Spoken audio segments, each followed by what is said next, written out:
This is the International News Coverage Analysis presentation by Max Wilson and Samuel Bailey. On Wednesday, October 14th, 2020, we examined the coverage of international news across the four specific media sources of the New York Times, CNN, The Guardian of London, and Al Jazeera English.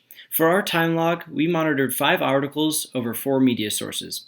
As you can see, there were a lot of major headlines in just one day, but also some overlap as well. The spectrum of news coverage from each of the 4 international news sources had a variety of topics, such as protests, COVID-19, world economies, climate change, politics, governments, and even religion. The authors also varied due to each news source. Some of the platforms used either news services, staff writers, or a mixture of both. For CNN, 4 out of the 5 articles had their own staff write their articles, while one of the stories used a news service called Reuters. Both of us were surprised with the amount of international news stories from each news source. However, we were especially surprised with CNN and The Guardian due to the high volume of publications and updates throughout the day.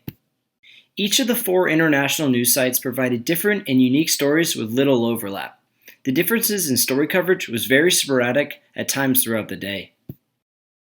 Across the 4 news sources, we saw commonalities with stories about COVID-19, U.S. presidential debate, protests, unstable governments, and lastly, tragedy. Surprisingly, none of the articles we sampled have an extreme bias one way or the other. However, the amount of bias that is allowed between broadcasting and news writing journalism is very different. The most prominent articles were at the very top, with the image taking up the largest real estate. This is due to the audience being unfamiliar, as news needs to be original and fact-based. The difference between newspaper sites and broadcasting sites is that the newspaper sites have more content, quotes, and often more pictures. Broadcasting sites usually go straight to the point, giving you an overview of the story, while also using videos to enhance the story. This is Samuel Bailey speaking on Part C of the project, which is the comparison and coverage of a single news story. The story that both Max and I chose to cover in this part is a trial that included neo-Nazi leaders who led a fascist political organization in Greece, receiving time in prison for their links to multiple crimes. One of the more major crimes was committed by an individual who had ties to the neo-Nazi party and murdered an avid anti-fascist rapper back in 2012 and is receiving life in prison plus 10 years. To start, we are going to observe the article titles. First, all 4 articles include the location of Greece in some way, shape, or form. A second similar observation between all 4 articles is that someone is receiving some kind of jail time. The article's main focus is on the leader, whose name I won't say because it is extremely hard and difficult to pronounce. Whether they say someone is getting jail time, 13 years in prison, etc., there is a mention of jail time for an individual. Now for the smaller differences. All but Al Jazeera mentions the name of the organization at trial, which is the Golden Dawn organization. Al Jazeera and The Guardian actually call the organization a neo-Nazi organization, where CNN opted to call the organization a far-right organization. As for the differences with each article, let's start with the informational differences. CNN, Al Jazeera, and the New York Times seem to keep all but the basics. I labeled them from left to right on how surface level the information really was. First, CNN was straight to the point. It mentioned the leader's sentencing for 13 years and the murder of Greece rapper receiving life plus 10. Other than that, nothing too notable.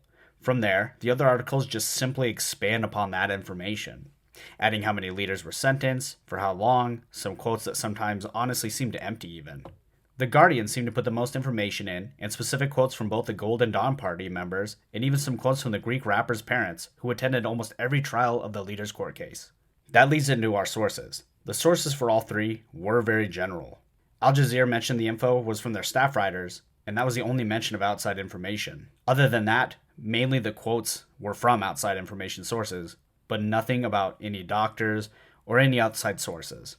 The tone of all but The Guardian remained neutral. I did think that, rightfully, The Guardian had an anti-neo-Nazi quote, which is expected, where they say the disgraced former MPs were shown little mercy. Priority wasn't really given to these articles, since it is, 1, a case that has been ongoing since 2013, and 2, international. Unless it affects our nation firsthand, most international news seems to slip under the radar. However, the New York Times did put the print edition on a 12th page of the New York Times edition.